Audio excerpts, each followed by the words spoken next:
Today we are talking about the red tiger lotus. It's one of my latest obsessions. However, there are some things that I really wish I would have known a long time ago. Welcome back to the channel. I am very excited to bring you a care guide for this beautiful plant. As you can see, it is very red, and that is one of the craziest things that I'm actually kind of mad about. I had no idea how beautiful this plant was until I got it, and I've had this plant for almost 1 month. We did receive it from Flip Aquatics, their channel sponsor, but they had sent it out in one of their plant packs where you don't pick the plants, they just pick you a bunch of plants and send them out, and you get what you get. And I was like, well, I've never had one of these before. It is a bulb plant. I don't have a whole lot of bulb plants in my tanks, but I was excited to see how does it do, and it is doing absolutely wonderfully. As you can see, you can see it from across the room, that red color. And the craziest thing is that it will have a red color if it has low light, medium light, or high light. It just depends on the intensity. But in this 20 long, I would probably say it's more on the low side because there is a lot of duckweed, a lot of floating plants up there. It's blocking a lot of the light, but you can see it very clearly, and it is just beautiful, especially with that patterning that's on the leaves. Beautiful. And no CO2 is required, which, count me in. It is considered a beginner or an easy plant, and I can tell you that because all I did was put it in the aquarium. It is a bulb, so what you do to plant this is you basically bury it maybe like a half. The bulb, you just kind of bury it half into the substrate. You can actually even just leave it on the substrate, and the roots will eventually grow in there, but best idea is to kind of half bury it and you will be good to go. It is a happy camper in there, and I can't believe how low maintenance it is and how beautiful the leaves are. I have at least 3 or 4 really nice sized leaves already. And if you want to keep it nice and full, what you do is if the leaves start getting too tall towards the top of the tank, you can cut them. Just cut the leaf off, and then it will encourage the plant to grow more kind of bushier plant towards the bottom, and that's how I would like to grow it.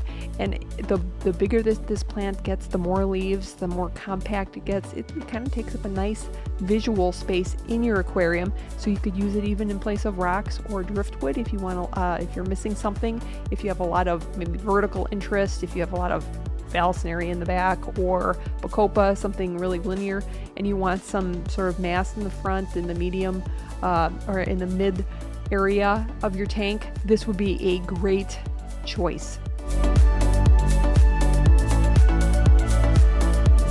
The other really great thing about this that I was kind of mad that I had no idea about is that it just stays a nice small size. These leaves maybe max out at about 3 inches.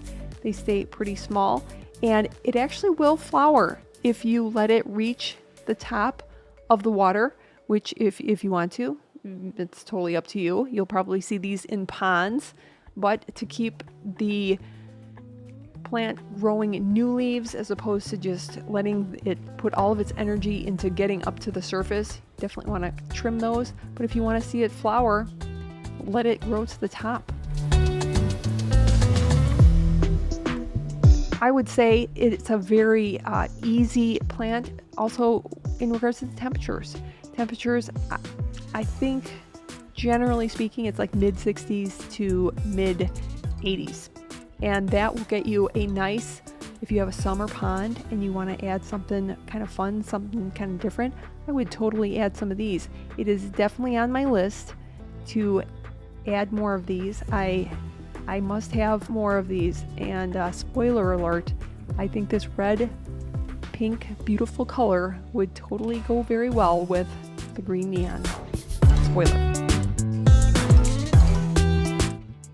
And in this tank, it goes really well because I do have the rummy nose rasbora, which have the beautiful blue, and of course my little blue dream shrimp, and the rummy nose have a blue and a red color already, so it highlights very nicely, and you can see it's just so beautiful. I'm really kicking myself. I'm so mad that I've never really kept these before, and all this time is wasted, and I could have had probably a bazillion of them by now.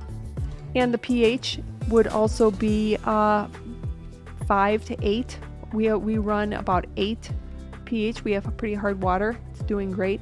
So it's just a very versatile, nice, behaving, easy beginner plant. Well, I was super excited to bring you this care guide and just to talk about this beautiful, beautiful plant that I'm kicking myself that I haven't kept sooner. Let me know, have you kept them? Do you currently have them? Do you love them as much as me? Thanks so much, and I'll see you next week.